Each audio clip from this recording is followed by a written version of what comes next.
బహువీర్య పుత్రులు అని కొంతమందిని అంటుంటారు.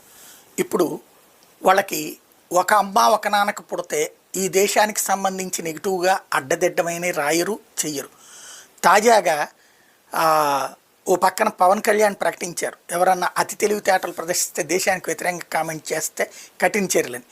ఆంధ్రప్రదేశ్ ప్రకాశం జిల్లా గొల్లపల్లిలో ఇమ్మాన్యుయల్ అనే యువకుడు ఎస్ఎం పోస్టులో జై పాకిస్తాన్ అని రాశాడు.